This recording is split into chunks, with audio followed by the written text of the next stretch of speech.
My girlfriend lived rent-free in my house and told me you're replaceable. But when I kicked her out, she lost everything while I got promotions and found real love. Now she's begging for another chance. I'm 28 years old, work in finance.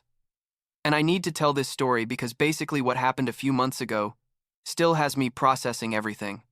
You know those situations where you think you know someone and it turns out you had no idea who you were sharing your life with, your house, your damn bank account? I guess I should start at the beginning, when I met Christina about 2.5 years ago, although honestly at the time everything seemed pretty normal, or at least that's what I thought. I met her at a networking event, one of those boring ones where everyone pretends to be super interested in conversations while basically looking for contacts. She was studying business administration. She was 24 at the time, and I don't know. There was something about her that caught my attention. It wasn't just that she was attractive, which she was, but she seemed to have her goals clear, you know? She talked about her plans to study, to eventually get a master's degree, to build something for herself and me. Well, I already had my life more or less together. I had bought my house a year earlier. My job was going well, and I guess I was at that point where you think it's time to share all that with someone. The first few months were amazing, honestly. We went out all the time. She came to my house on weekends. We cooked together, watched movies late, all those cheesy things you do when you're starting a relationship. About a year into dating, she mentioned she was having problems with her roommate, that her apartment lease was ending, and she was stressed looking for a place. And I, like an idiot, offered for her to move in with me. I thought, I already spend most of my time with her anyway. It makes sense, right? Plus, she was in school full-time, doing her last year of her degree, and I was earning enough to cover all the house expenses without a problem. That was about a year and a half ago. At first, everything was still good. I mean, there were the normal adjustments of living with someone. Like she left her stuff everywhere, or I'm kind of obsessive about keeping the kitchen clean, but nothing serious. I paid the mortgage, the bills, utilities, food, basically everything. She occasionally put in for some small things, but she was focused on school, and I was okay with that. I told her, focus on finishing your degree. There will be time for you to contribute when you're working. Naive me, honestly. Things started getting weird about 6 months ago, more or less. Christina started going out much more often, which at first didn't seem strange because I thought she was celebrating being close to graduating, going out with her college friends, those kinds of things. But it was almost every night. She'd come home late, like 2 or 3 in the morning sometimes, and when I asked her how it went, her answers were super vague. We were at a bar, nothing special, or we went to a friend's house. And I tried not to be that controlling boyfriend, you know? Because I hate that dynamic, but something felt off. What really started to bother me was that every time I tried to talk to her about relationship stuff, or even about mundane things like weekend plans, she acted super defensive. Like if I asked her who she had gone out with, she'd respond with a tone of, "Why do you need to know everything I do? You're not my dad." And I'd just stand there thinking, I'm not trying to control you. I'm just interested in your life. We're supposed to be in a relationship. But every time I tried to explain that, she'd deflect the conversation or lock herself in the bedroom. Then came the bomb, and this happened about 4 months ago. We were in the living room. I was watching something on TV after a long day at work, and she came home from university. I asked her how an exam she had that day went, and she barely responded, just a fine without looking at me. I said something like, "Hey, I feel like you've been really distant lately. Is something wrong?" And she looked at me with this expression I'd never seen on her, like between annoyed and condescending, and she let out, "You know what, Derek? You're replaceable. There are plenty of guys out there who would kill to be with me." I froze, literally didn't know what to say for a few seconds. I felt like someone had thrown a bucket of cold water on me. I said, "Excuse me? Did you just say I'm replaceable?" And she shrugged, like, "Yeah, it's the truth. Don't act like you're so special."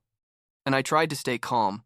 I asked her why the hell she was with me if that's how she felt, and she said, "Because for now it's convenient, but don't fool yourself thinking I couldn't get someone better if I wanted to." That night I didn't sleep. I stayed on the couch thinking about that conversation over and over. The next day, I tried to talk to her again. I told her that what she had said was super hurtful and that we needed to fix this or end the relationship. And Christina told me, look, maybe I was harsh, but it's what I think. There are better options out there for me, but I'm with you now, right? That should be enough. And I told her, no, it's not enough. Nobody should be in a relationship feeling like their partner sees them as a temporary or convenient option. About 2 weeks passed where we basically didn't talk beyond what was necessary. She kept going out all the time. I stayed working late or went out with my friends to avoid having to be in the house with that horrible tension. And it was on one of those outings with Wesley, one of my best friends, that he said something that made everything click. We were having some beers and I was telling him what had happened, and he told me, brother, do you realize she's basically using you? She lives in your house for free, doesn't pay anything, and on top of that treats you like you're doing her a favor. Where's your dignity? And he was right. Completely right.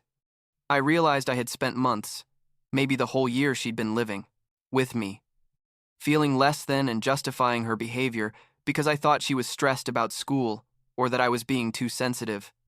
But no, she simply didn't respect me. That night, I came home determined to end the relationship. Christina was in the bedroom, on her laptop, and I told her, we need to talk. She didn't even look up, just said, what now? And I let it out, this is over. I want you out of my house. That got her attention. She closed the laptop and looked at me like, are you serious? And I told her, yes, completely serious. I'm not going to be with someone who thinks I'm replaceable and is basically with me out of convenience. You have 2 weeks to find another place and move out. And she tried to backtrack, told me she'd been stressed, that she wasn't serious, that she loved me. But I was fed up. You know? I told her, Christina, you've had plenty of opportunities to show me you care, and instead, you've treated me like garbage. There's no going back. The next few days were uncomfortable as hell. She slept in the guest room. We basically didn't talk, and I could hear her crying some nights, which made me feel bad for a second until I remembered everything she had said to me. About a week into that, I got a message from Morgan, a mutual friend we knew from the gym. She asked if we could talk, that she had something important to tell me. We agreed to meet at a coffee shop near my house. Morgan looked super uncomfortable when she arrived. She ordered her coffee, sat across from me, and directly told me, Derek, I don't know if I should tell you this, but I feel like you have a right to know. Christina has been cheating on you. I just sat there processing what I had just heard and asked her to explain. Morgan told me she had seen Christina with another guy, Eric, in several places during the last few months, and that a mutual friend had confirmed they had something going on. Apparently, everyone in the university group knew, and nobody had told me anything because they didn't want to get involved in drama. I felt like I had been kicked in the stomach. It wasn't just that she had treated me badly, but on top of that, she had been cheating on me all this time while I paid her bills and gave her a place to live. I thanked Morgan for telling me and went home. Christina wasn't there, which was good because I needed to process all this. That night I started looking through stuff and found messages on an old laptop she had left connected to my Wi-Fi, basically confirming everything Morgan had told me.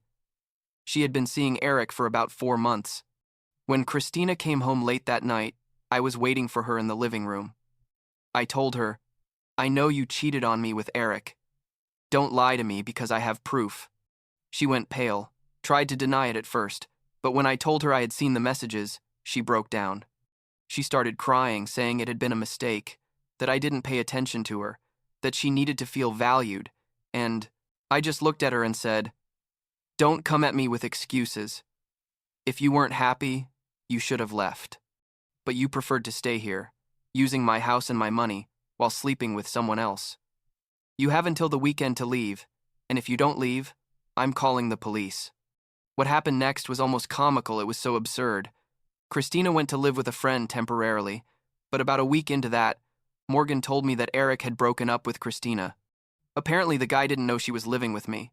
He thought we were just casually dating or something, and when he found out about the whole situation, that she was living in my house without paying rent or anything, he told her to go to hell. He told her he didn't want anything to do with someone who was capable of using people like that. About 2 weeks after Christina left my house, I ran into her at a downtown coffee shop. I was with Wesley and she was alone. She approached our table and asked if we could talk. Wesley looked at me like, "Do you want me to leave?" But I told him to stay. Christina sat down and started with this speech about how she'd had time to think, that she had realized how much I meant to her, that the thing with Eric hadn't been anything serious, and I let her talk. And when she finished, I told her, "Christina, do you realize the only thing you regret is getting caught? You don't regret cheating on me. You regret that your plan didn't work out." She got upset and told me I was being unfair, that she really loved me and deserved a second chance. I responded, "No, what you deserve is exactly what you're getting, the consequences of your actions." And I got up and left. Wesley caught up with me outside, laughing. He told me, "Brother, that was epic. And honestly, it felt good, liberating in some way, not falling for her manipulation." But Christina didn't give up easily.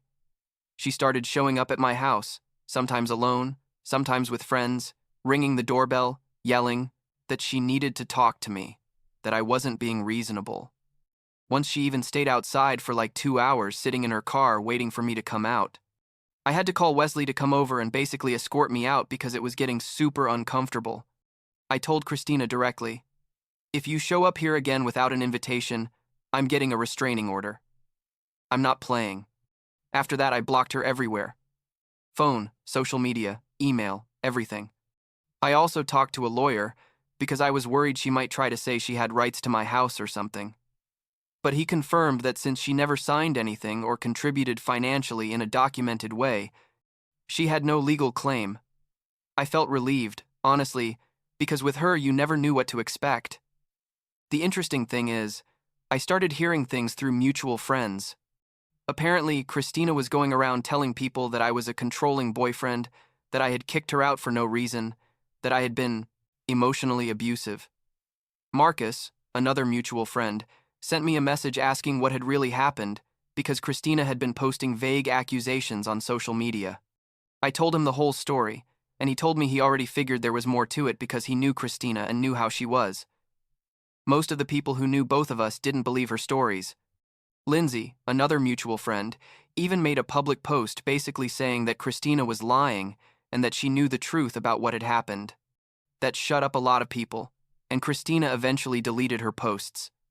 But karma wasn't done with her yet. About a month after all this, Marcus told me that Christina had been living with different friends, but that they had all kicked her out eventually. Apparently she would arrive at their houses with the promise of contributing to rent, and then wouldn't put in anything, or would put in very little, exactly like she had done with me.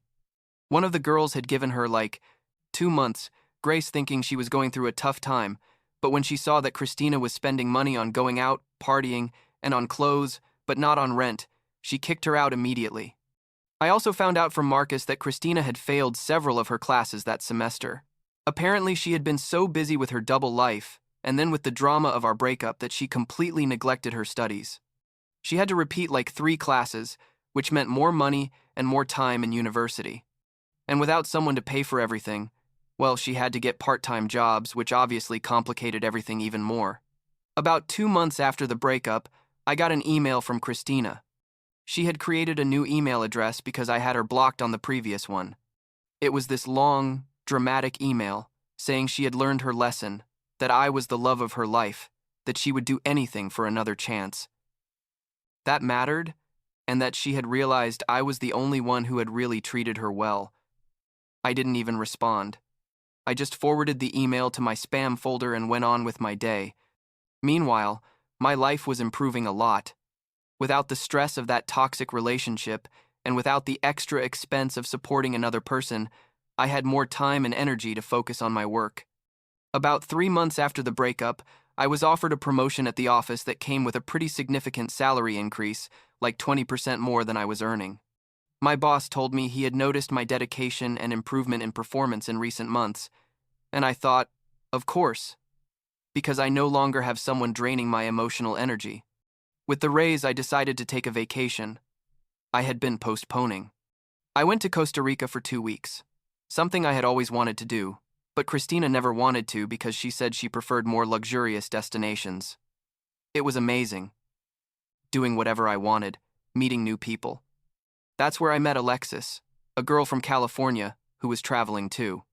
We went out a couple times on the beach, nothing serious, but it reminded me what it was like to have a conversation with someone who was really interested in what you had to say. When I got back home, I started going out more with my friends, got back into the gym, seriously, signed up for cooking classes I had always wanted to take. Wesley introduced me to some of his friends. I went on some dates, nothing serious yet, but I was enjoying meeting new people without the pressure of having to commit to someone immediately. It was liberating, feeling like I had control of my life again. Marcus kept me updated on what was happening with Christina because apparently she was still a topic of conversation in their circle.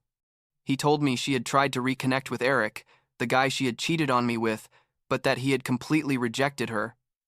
He told her something, like he didn't want anything to do with someone so manipulative and unreliable. I also found out she had to move in with her parents temporarily because she couldn't find anyone else who would let her stay with them, and that the relationship with her family was tense because they were disappointed in how she had handled everything.